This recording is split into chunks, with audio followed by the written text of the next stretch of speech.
Coming up on BYU Basketball with Mark Pope, it was another split decision for the Cougars last week with an in-state win and a setback in South Dakota. Now, during finals week comes another tough test for the Cougs, and we look ahead with Coach Pope and Trevin Knell next. This is BYU Basketball with Mark Pope, presented by Siegfried and Jensen.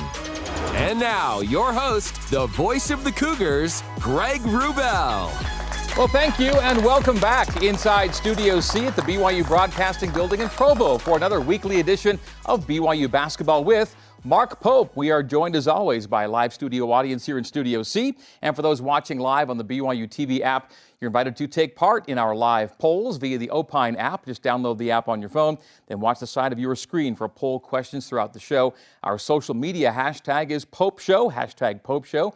And you can use that hashtag to submit weekly questions that Coach Pope answers during our weekly Q&A segment. Well, coming up on tonight's show, we will look back at last week's set of two games, including a solid win over Utah State in front of a full house at the Marriott Center.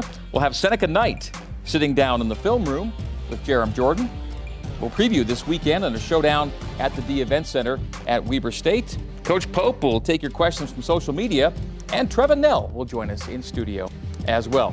And now, in his final visit with us before our Christmas break, no show next week, let's bring on out the head coach of BYU Basketball, Mark Pope. All right. How we doing, guys? Good to see y'all. How are you? What's up, guys? How are we? Coach Pope, Let's go. Man, come on. It's a Kalani-style hug. How you hanging in? Great. You doing good? This is our Christmas show. It is, as it turns out. We'll be celebrating Christmas in Hawaii next week. How is it possible we don't have a Christmas tree on the Christmas show? Can we get that done here in the next 45 seconds? That's the challenge. We just threw down the gauntlet. We probably have one out in the lobby. We do have one out in the lobby. When's the last time we did this and we came up with something? It was the mustaches. Last time wasn't it beards, mustaches, something? We had mustaches one week. Yeah. Christmas. I'm looking for some Christmas trees by the end of the show. Okay, Bryn is sweating now because she knows it's on her at this point. You know they got Christmas. Studio C has a Christmas show somewhere. Something we have tons of decorations out in the lobby, like 20 feet away. I love it. Yeah. So you got finals. Well, not you, but the team has finals this week. Yes. Every team in the country, when you see they've got a week between games, yes, you can tell it's finals week, and you're at that situation right now, aren't you? Yes. And so guys are going hard. We had actually Atiki and Foose walk into the office yesterday at like 6 p.m. out of their minds excited because Foose had just got a 99% on his religion final. And Atiki had also done very well. So we're getting scores back every day, and the guys are working hard. What does your schedule look like during finals week, practice-wise? Well, this is a dual proposal for us because this is the only time during the course of the season where these guys even can just take a breath. Normally you have a few days of Christmas, maybe around Christmas, but because we're playing straight through Christmas, we don't have any time. So this is serving as finals and like a 1.5 day hiatus and, middle of the season right now. So the guys were off yesterday, although a bunch of guys came in the gym and got up shots on their own. And then today we had small group practices as guys are still going through finals. They'll be off tomorrow, and then we'll hit it hard Thursday and Friday and getting ready for Saturday. And when will you go to Ogden? Game day or go up the day before? Friday night. Go there, stay there, and get a shoot in on Saturday? Yep. We every night when we go on the road, every time it's possible, we'll go in the night before the game. We'll usually fly in, get to the gym late that night, just so the guys can go smell the gym. It's really important for us. Go just see the lighting and see how it feels in there and how a ball sounds in there and what it looks like and how it smells really generally. And then we get to sleep on it and hopefully play well. Let's hit the news from today that came out on social media courtesy of Richard Harward's own personal account. He said that he is going to be out for the season. Now, there was hope that he'd come back, and it was kind of up in the air, and he's kind of said it's not going to be this season that he plays again. Yeah, just super tough for Rich and super tough for our team. So he went and had another battery of tests on Friday and then was waiting for the doctors to kind of get a hold of him and kind of do a full analysis evaluation and got news back Monday that wasn't super positive. So he'll be recovering at least for the next month or two, hopefully with good progress, and then we'll just go from there. Is it too tough to speculate as to what his future holds as a college athlete? Could he continue his career at some point, or is it just too early to say right now? Well, I know exactly what his future holds. He's got a great future. I mean, he's an unbelievable young man with an incredible, loving heart and approaches everything with intensity, and has got a great career path ahead of him. In terms of basketball, we just don't know. So we'll see. We know what's happening for the rest of the season, and we'll figure out the rest later. There's the personal impact with Richard as an individual, his teammates, and that relationship. Then there's a tactical impact too. He was a big part of your plan for this year. Gavin Baxter was a big part of your plan for this year, and they happen to be two of the biggest players on the team. You're being confronted with a lot of adversity tactically early in the season. Yeah, and it's about these young men first, right? Just devastating blows for Rich yesterday and for Gavin, 10 days ago. These are two guys that have, you've got to watch them every day fight through all the things they had to fight through. And so that's the toughest part. In terms of the way the team feels and the way we're going to, kind of recalibrate things, we'll manage all that. But right now, mostly we're just, Leanne and I had an unbelievable lunch with Gavin and his fiance today that was magical, and he's got great things happening in his life, and that's actually the most important thing that's going on right now. And can I even ask you another thing about Gav? We talked last week, I think, about looking down the line with him. Where's his headspace right now in terms of that? Yeah, I don't even think he's thinking about it. I think he's lost in the joy of upcoming wedded bliss. And he's trying to deal with all the emotions that he has to deal with right now, basketball-wise, and then he'll sift through all that and kind of get a feel for where he wants to be. Best wishes to both guys. Again, beyond the on-floor impact, they've got some personal stuff that is pretty hard-hitting for guys who have made athletics a big part of their lives. Gav did inform Leanne and I that 100% we would be undefeated right now if he was healthy. And he said it emphatically, so emphatically that I'm like, Gav, I think you're right. Probably right. Well, you guys are in bounce-back mode again. Yeah. That's something you guys have really excelled at since you've been the head coach here at BYU, is when you take one loss, you somehow find a way, regardless of circumstances, to come back together the next game, and you get another shot at that this weekend. Yeah, it's yes. I mean, one of the things, we talk about this all the time, right? But it is just true with life, is that this game just asks us every day, it doesn't care what happened 5 minutes ago. It wants to know how you're going to respond to it. That's just the truth. This game is asking us every minute of every day, how are you going to respond? And life for all of us is like good things happen and bad things happen. Good things happen to us every day and bad things happen to us every day. Everybody has successes and everybody has miserable failures. It just is, that's life. And all life is asking us is how are you going to respond? And we've been really blessed with a great locker room where the vast majority of the times our guys respond in a brilliant fashion. Let's hope it continues. All right, as we look ahead, let's first of all flash back and look back at last week's highlights and stats presented by Intermountain Healthcare, official medical provider for BYU Athletics. It was a 2-game week, and the first game of the week was at the Marriott Center. It was BYU and Utah State. Great in-state battle, full house across the way. Yeah, and listen, this is a great Utah State team. Coach Ryan Odom has been a friend for a long time, and he's doing an unbelievable job at Utah State. And they're led by a couple of seniors, in-house seniors, and a couple transfer seniors that are really, really talented. We knew it was going to be a great game, and it certainly turned out to be. Great team win.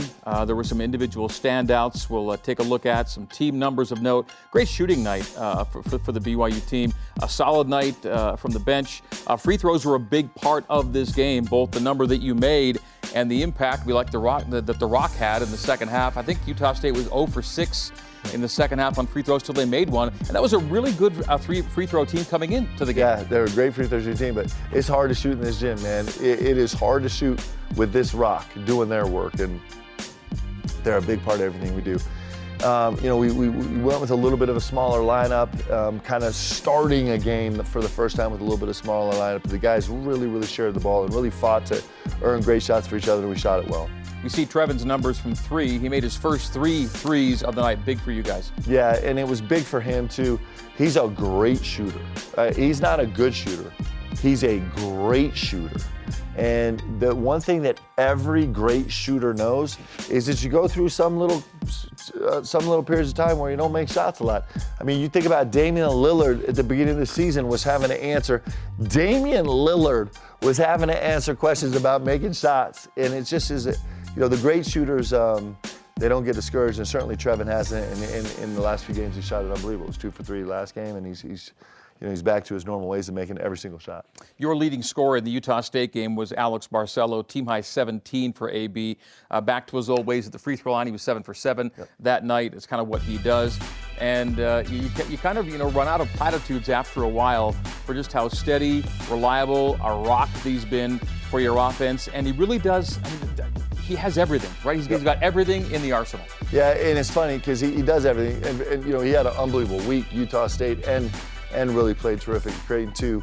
But he is, he's got so much in his arsenal, and yet today, for an hour and a half, he's so focused on developing another skill.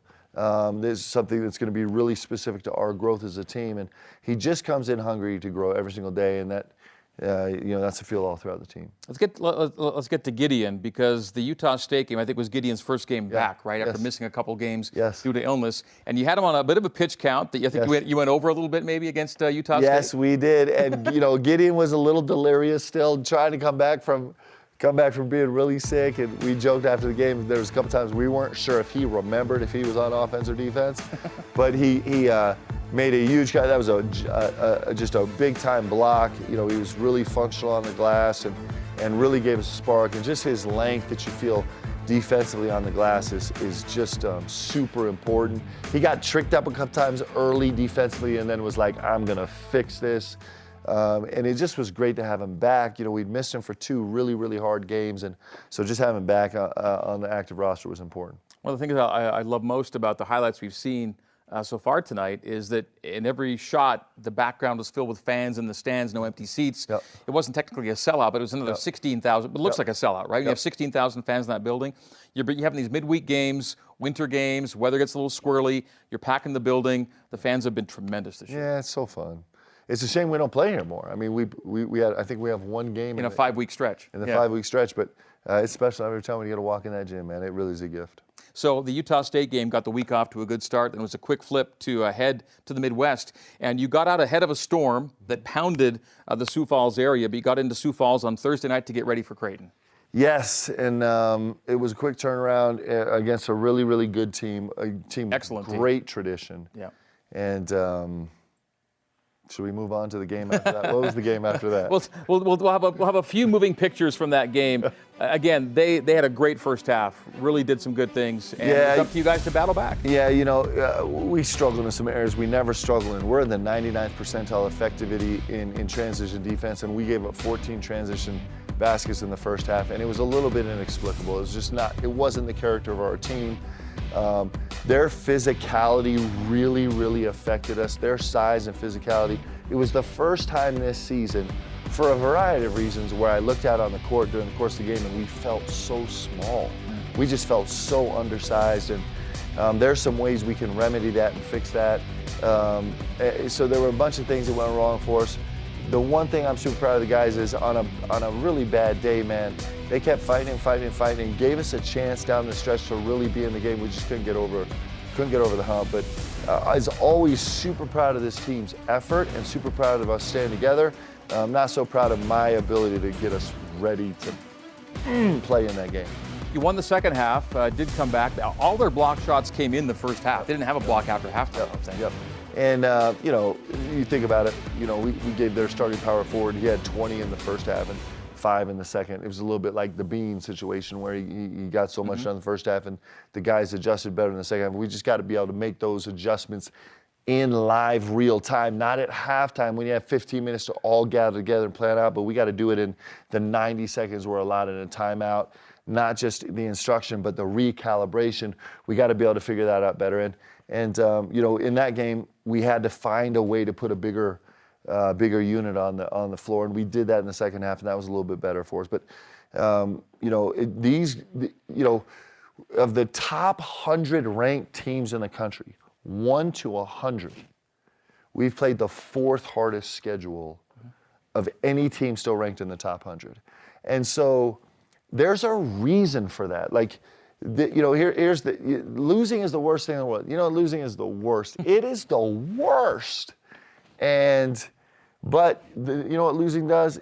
Like, me and my staff haven't slept for the last 3 days or 4 days, and we're spending countless hours right now trying to retool things, and it's an unbelievable motivator to try and, it gets your guys' attention and it refocuses you, and that's why you play these games.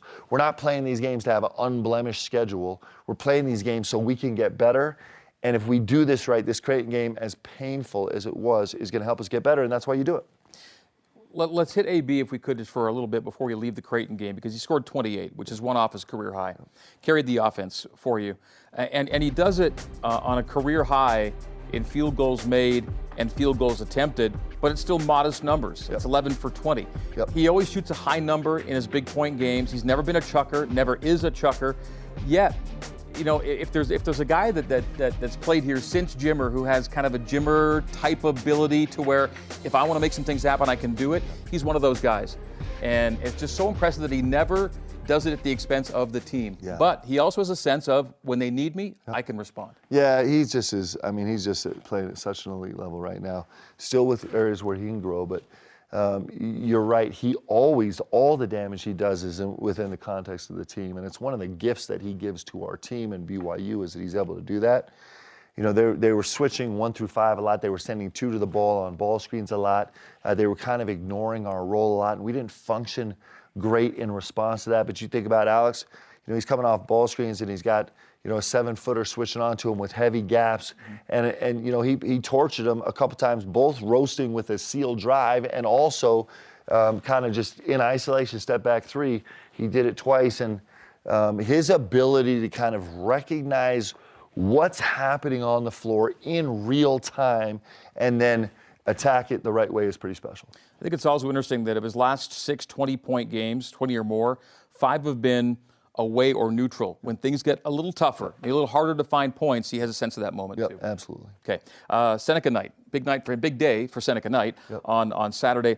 His BYU career high, 13 points, and he had 3 threes. He had only 4 the entire season until Saturday. What about Seneca was a matter of time, do you think? Well, he's getting a little more comfortable. We've played him at the 3 and the 4. He missed a bunch of time in training camp, and so he's got brand new to the program, playing 2 positions and missed time. And so he's going to get better and better and better as we go through the season. And as I become more aware of how I can put him in positions where he's most comfortable, so he actually made some shots for us. He was pretty active. There's a ton of growth available to him also. He can play so much better, but he's coming, and he's gonna have a huge impact on this team. Well, indeed it was a good day for Seneca Knight, the New Orleans native, finding a bit of a groove as he adjusts to a new starting role and a first season in the BYU system. Here now, Seneca sits down with our Jerem Jordan inside the film room.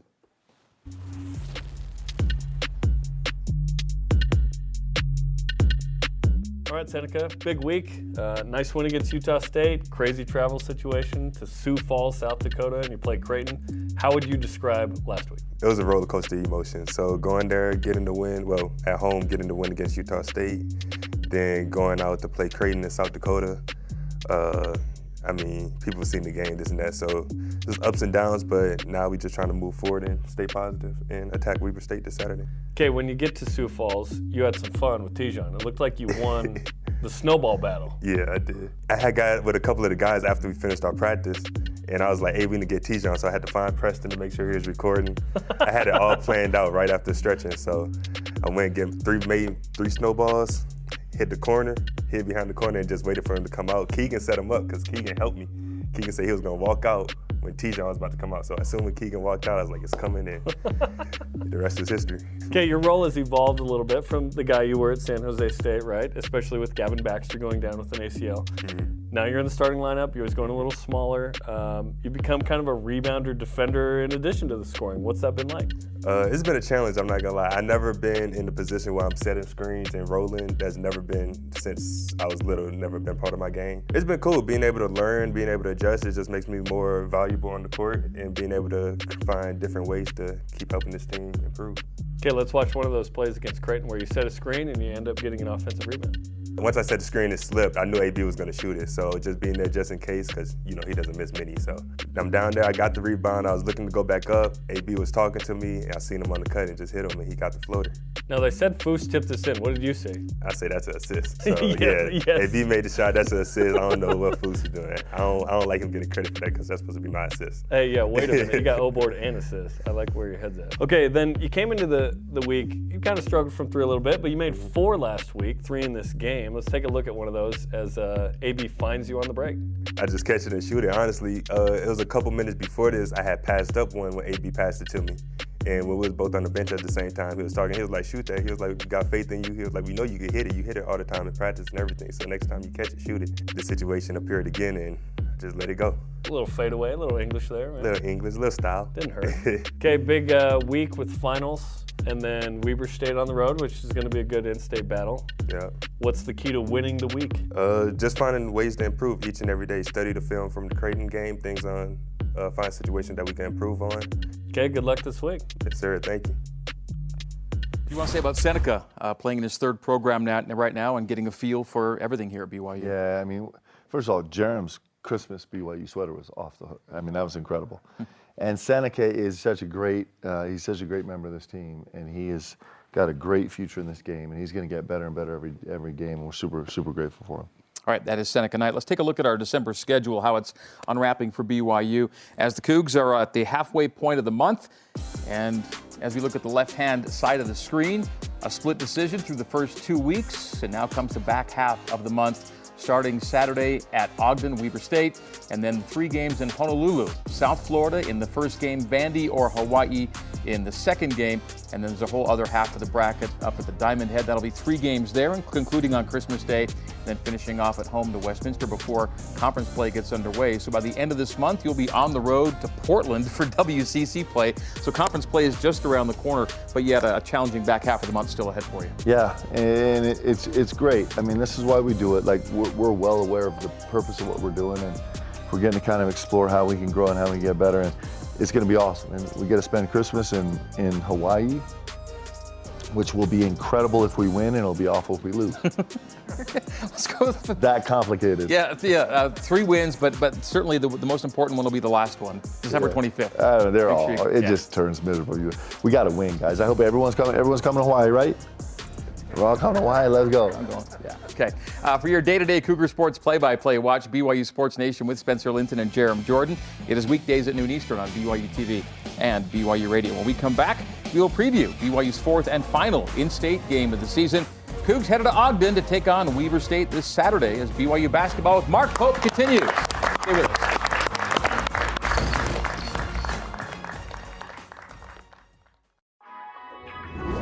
BYU Basketball with Mark Pope is brought to you by Siegfried and Jensen, helping Utah families for over 30 years.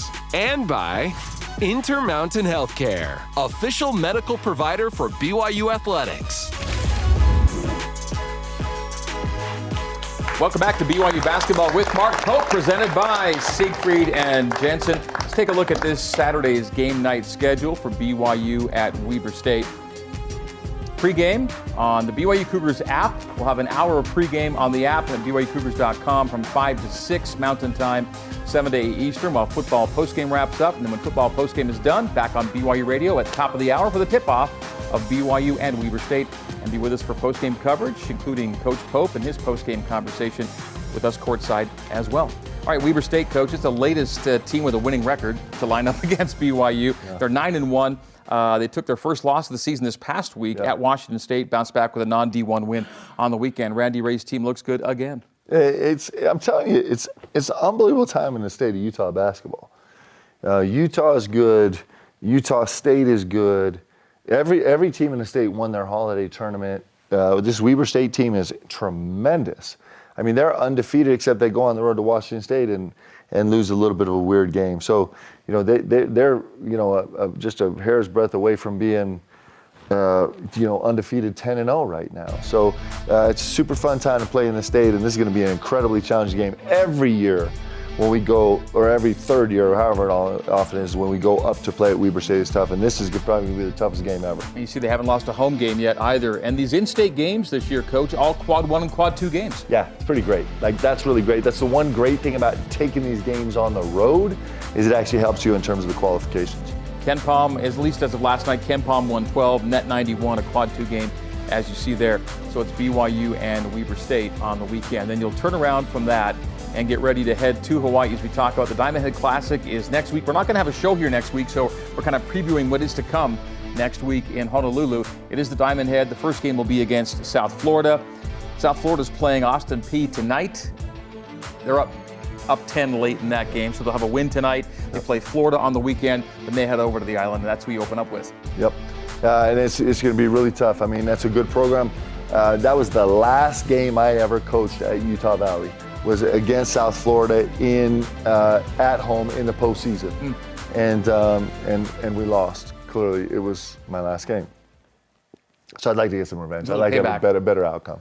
That's Diamond Head, and then it'll be Vanderbilt or Hawaii in the second game, and then a whole other half of the bracket that includes Wyoming, Stanford, Northern Iowa, and Liberty. What do you think of the field out there in Honolulu? Super interesting. The bracket is super interesting because, for example, take our bracket for our side, but take the other side with those 4 teams you said: Stanford, Wyoming, Liberty, and Northern Iowa. Northern Iowa.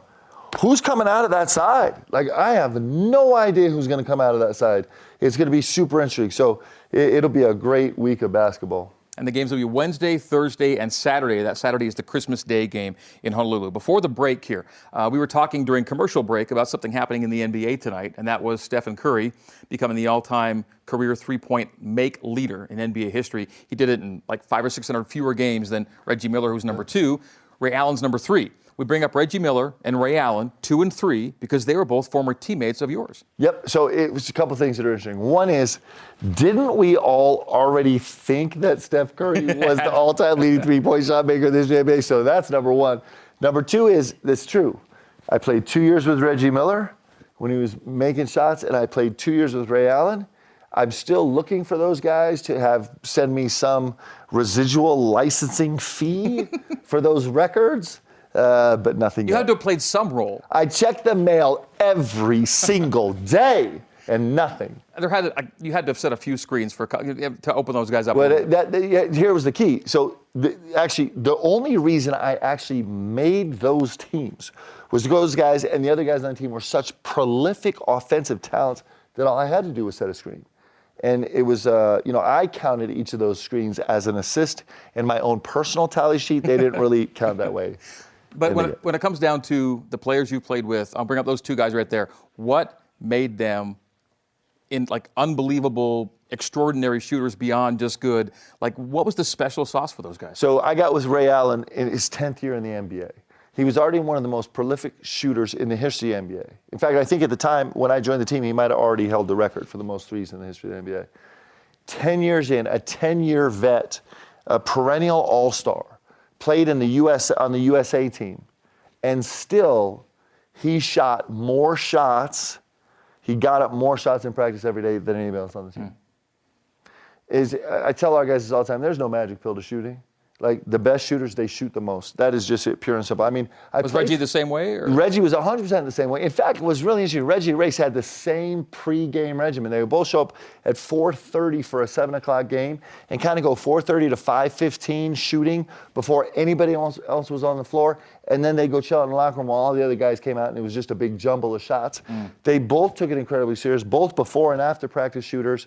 I actually played for Larry Bird, who's one of the all-time greatest shooters in the history of the NBA, and it was the same story. It was the same story. In fact, Larry, I could tell you 100 stories about him, but great shooters shoot. They're great shooters because they shoot and shoot and shoot and shoot. Steph Curry is the all-time leading three-point shooter in the history of the NBA as of tonight, and I guarantee you tomorrow he's going to get up more shots than anybody else in his pregame or his shoot-around or practice, whatever they have. Reggie Miller, number 3, Ray Allen, number 2, and now Steph Curry, number 1. Good stuff. All right, thank you, Coach. Coming up, we'll have questions for the coach from social media as BYU Basketball with Mark Pope continues. Stick around.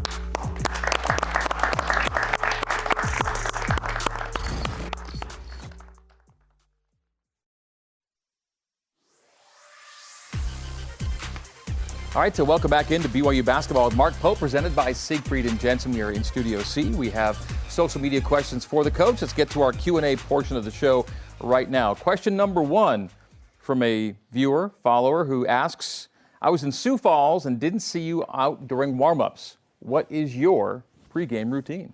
Great question. So what we'll do is our normal pregame is at 60 minutes. I have the distinct pleasure of doing a pregame interview with the great Greg Wrubell, which is really the highlight of my night.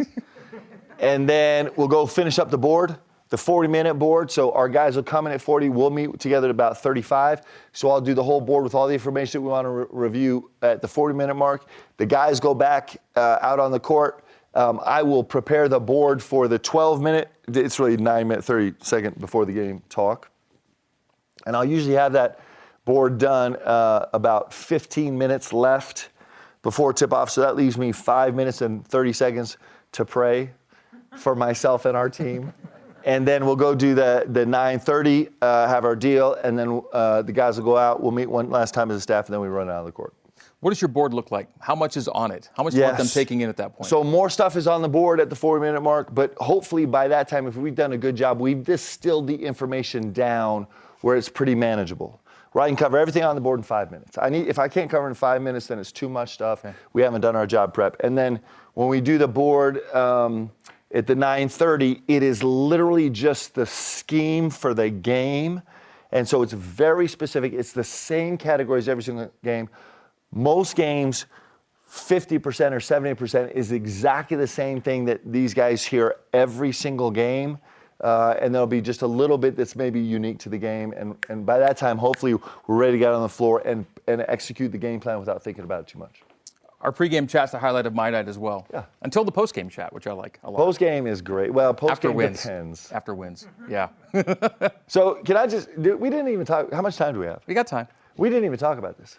So can you give us some details, please, of your saga? First of all, Greg Wrubell is a legend in BYU athletics. I mean, I know you don't like me to say that, but it's just the truth. We all know it. I walked into the football stadium for like game 2 or 3 this year, and I'm walking in and I hear Greg Wrubell's voice being shouted out all around the concourse because I don't know what it was, a PSA or whatever. And I'm just like, I think every BYU fan in the world, there is something so identifiable and comforting about your voice because we've all grown up with it and shared with it. It doesn't come easy. Like, it doesn't come easy. Like, I don't know if I've ever met a person in this position that's more dedicated, and hence I would like Greg to help share the details of how he eventually made it to Sioux Falls. Well, first of all, I wish I'd been with you guys on Thursday. Yes. Getting ahead of the storm would have been nice. Yes. As it turned out, and I'll make this really brief, Friday morning I woke up at 4:30 or 5 in the morning to get to the airport, and my phone flashes a text from Delta saying, your flight has been canceled to Sioux Falls. And that's not ideal because the game's the next morning. And so I said, well, at least get me to Minneapolis. We'll figure it out from there. And so I took my original flight to Minneapolis. It got in, and it's snowing in Minneapolis. We landed, luckily.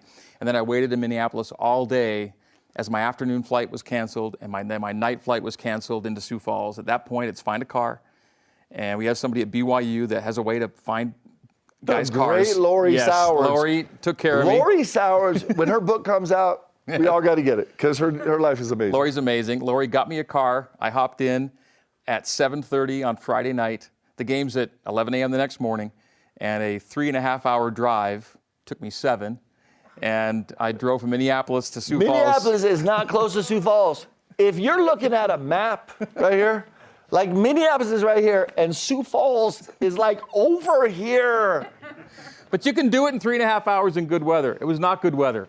So just double the 3.5, and it was white knuckle and full focus. And so you weren't driving like you normally drive. You weren't rolling down the road like this. It was like this. Yeah, more like that. It's all good.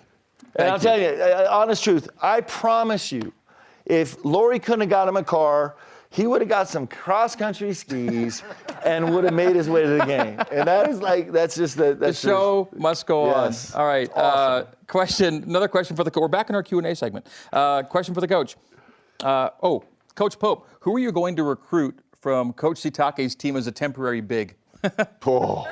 Hey, we've had some great bigs from football. Woo!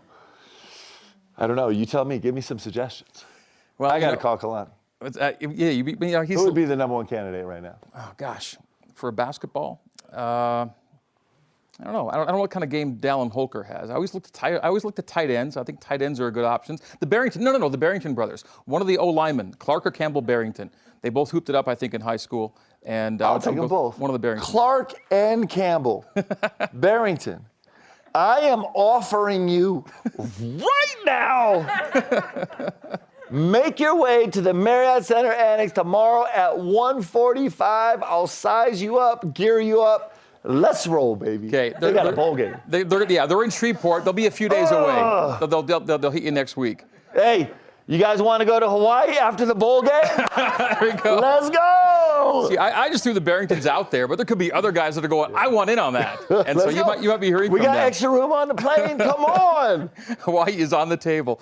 All right, coming up next. Kalani's going to text me now. He's like, hey, I'll send you these guys, but I got to get on that plane too. Trevin Knell's coming up next here in Studio C when BYU Basketball with Mark Pope continues. Stay with us.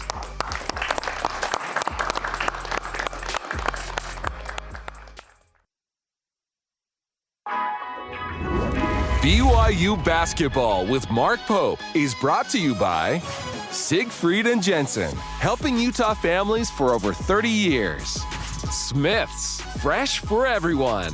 And by Cascade Collision Repair, serious about perfection. What happened? Welcome back to Studio C here in Provo. Well, it's time for Deep Blue. And the new Deep Blues, by the way, will be coming up on December 28th. So on our next show, 2 weeks from tonight, we'll have a new Deep Blue for you. But we're going retro once again tonight. It is Deep Blue. It's presented by Brady Industries, Simply Better. And tonight's Deep Blue is on BYU assistant coach Chris Burgess. Mark Pope, what can you say about Chris Burgess? I can say a lot, but before we do that, can everybody see that little intro video? We did see that. So next time you see the intro video, you'll see me going 41. That's our top secret play that we run baseline out of bounds. So please, nobody tell anybody about that, okay? But the best part of it is behind me. I have two of the greatest managers that have ever lived. So you see them, they're in this shot, both on my right and left shoulder. It's Tyler and Cam. And both those guys are every bit as invested as I am. And one of them's holding up 2, and one of them's holding up something else. And I don't have any idea what message they're trying to, shoot out to the players. But it's all, like, I love watching it. Like, they are in. Look, there they are. Tyler and Cam. I mean, just studs. Now, they're not running decoy for you, right? They're not giving dummy signals. They're just doing... They're probably saying, don't listen to Coach, do this. All right, let's transition. Intros into Chris Burgess. Chris Burgess. So, what a gift the Burgess family is to BYU. I mean, he's an unbelievable coach. He's an unbelievable person. He develops incredible relationships with our guys. He spends a lot of time focused. A lot of his time is focused on our bigs and on the defensive end of the ball. And this Deep Blue essentially is his confessional, his repenting for turning down BYU the first time and making good on the promise now. Deep Blue, Chris Burgess, roll it. We all know Coach Burgess was the #1 recruited athlete in all of high school basketball. But he's not even the best athlete in his own family. His wife, Lisa, humbles him every single morning at CrossFit. She crushes him. And his daughter, KJ, is one of the top volleyball players in the entire country, and she's still only a sophomore in high school. That keeps Coach Burgess humble. I love basketball. Started at a young age, watching my dad play. Well, I didn't play basketball because I was 6'11". I played basketball because I loved the game, and then I became 6'11". I just love the flow of the game, the pace of the game, the energy of the game, and the energy of the crowd. That's why I love this game. I've known who Chris is, like many basketball fans and in the sports world, by nature of his great career playing college basketball, professional basketball, and it started as a high school basketball player when he was being recruited as the #1 basketball player in America. Out of high school, my final two schools were Duke and BYU. 1995, 1996, I was working for the Salt Lake Tribune as a college basketball writer, and I knew that Chris Burgess was a highly acclaimed LDS player out of Irvine, California, and I knew that BYU needed to land him. If they didn't land him, it was going to be a big blow. BYU being coached by Roger Reed, and he recruited me really hard and had a great relationship with him and his staff, and ultimately it chose Duke. So afterward, we were doing interviews with him, and it was me and two other reporters, and I waited until those two reporters were done asking Chris all the questions, and then I was right there, and I said, Chris, when you told Roger Reed that you were gonna go to Duke, how did it go today? And that's when Chris, to his credit, said the truth, that it was very difficult, and Roger was upset, and Roger said that Chris was going to let down 9 million members of the LDS Church by choosing Duke. For him to be somehow blamed was never the case, and for him to ever be castigated in our home or with my father as the coach, I mean, he has nothing but love and care and great concern for Chris, so it was kind of an interesting thing for sure. You have to understand, BYU is a recruiting disadvantage. It's hard to get kids to want to go to BYU, particularly if you're not LDS. So one of the selling points that Roger had was the fact that this is your church school. Your church school needs you. Look at all the positive publicity, because Chris Burgess was a highly acclaimed high school star. And so Roger's thought, and I can see where he's coming from, is you come here, you're gonna do wonders for the basketball program, you're gonna do wonders for the LDS Church. There's just an enormous amount of subtext that people should understand with Chris and the pressure that was put upon Chris, both internally with his own family and externally with a very passionate fan base at BYU who were hoping to see the #1 basketball player in America go there. And I think Roger responded just out of his heart and his competitive spirit, and unfortunately for him, it blew up. Being back here at BYU as an assistant coach, coming full circle, there's so much good came out of it, right? There's a lot of closure with the relationships I now have, not just with Coach Reed, but also with his sons. We now joke about kind of what went down back in 1996. There's so much love between their family that situation that kind of went on doesn't bother anyone anymore. We're just happy with how everything came about. When playing the game of basketball, or just in life, there's a lot of adversity. You can't make everyone happy. Things didn't work out at Duke that I'd hoped. Individually, collectively, they were fantastic. You know, got to go to a Final Four. I've really enjoyed recruiting Chris and having him in our program.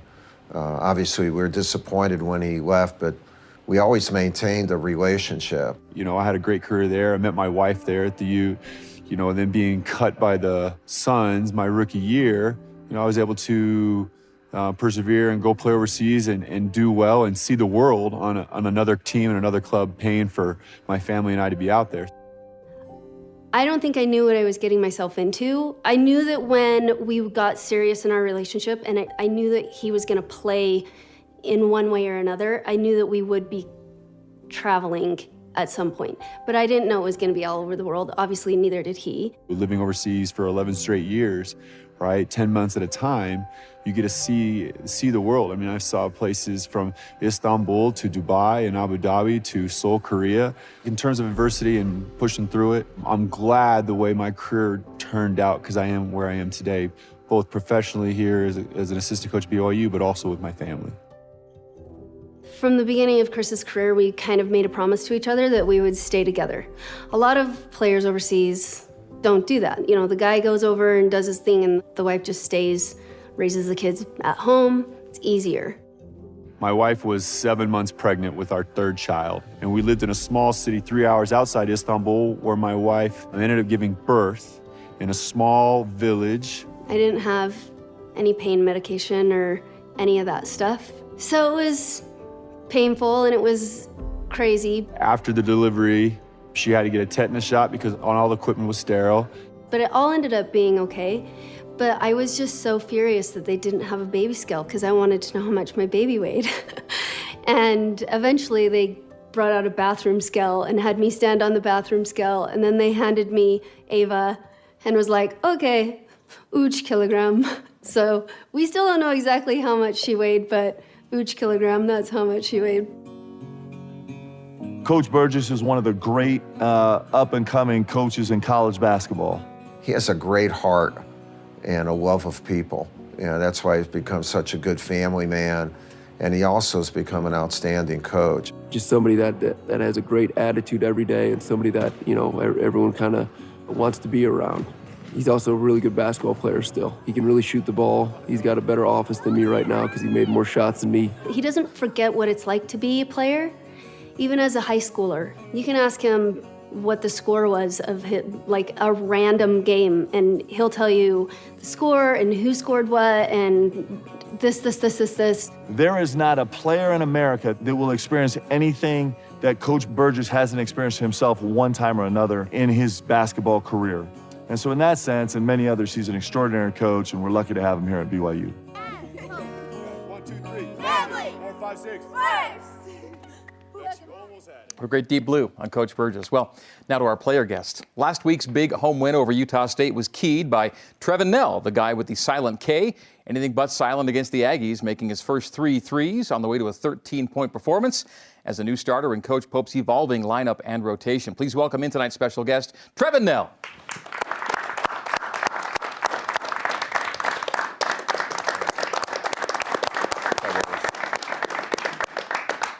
Good to see you, Trevin. Thanks for coming in. What's up, man? What's up?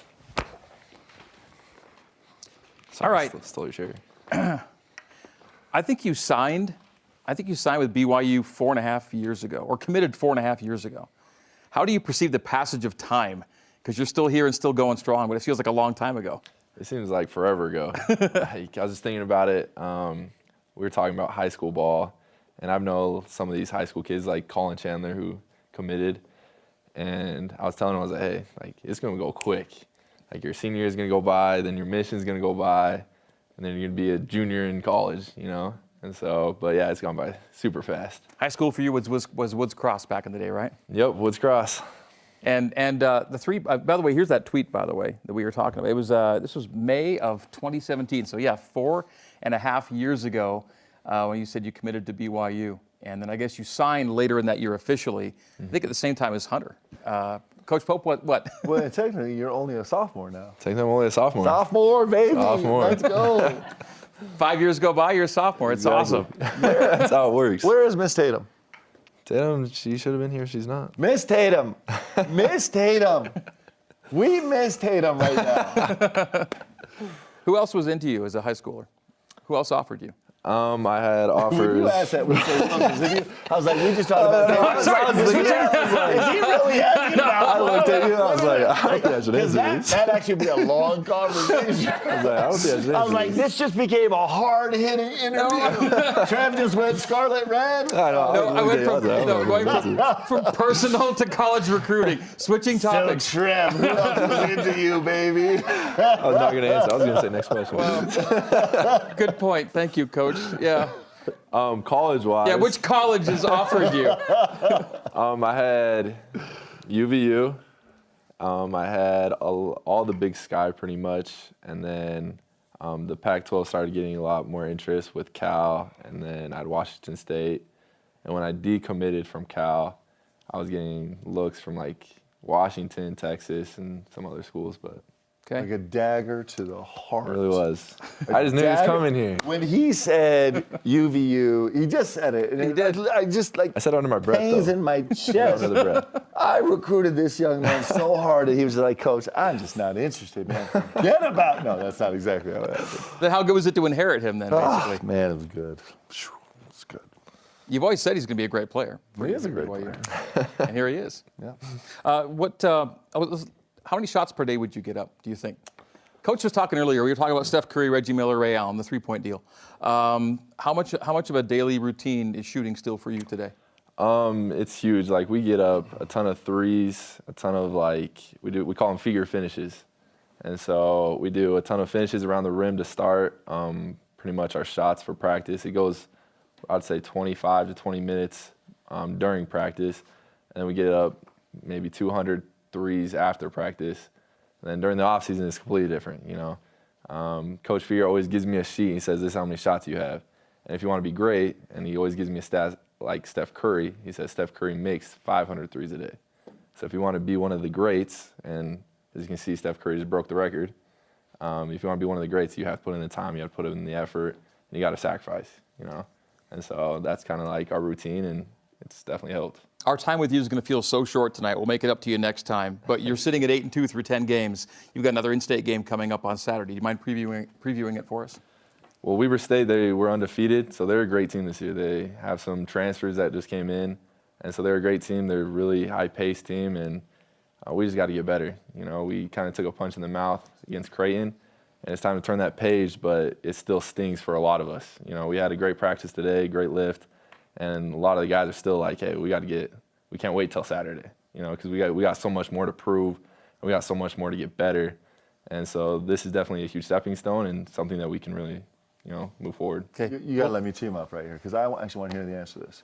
So Trevin Knell started out the season not shooting the ball great. Not a lot of shots went in for him, and then the last 2 games he's been 3 for 4 and 2 for 3 the last 2 games, right? Mm-hmm. Shooting at his normal clip.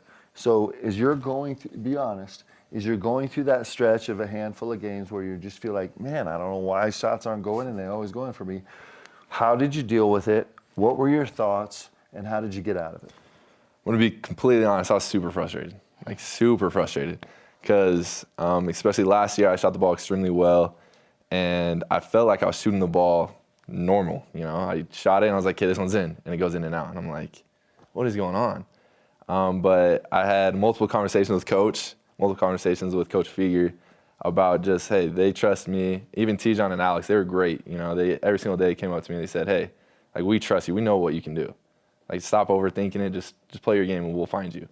And so that's really helped me to have, like, guys on the team that trust me so much, have a coach that trusts me so much.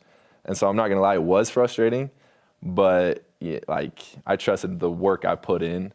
And when I told you guys, I said, today's the day, because I knew it. I was confident. I was shooting the ball well in practice.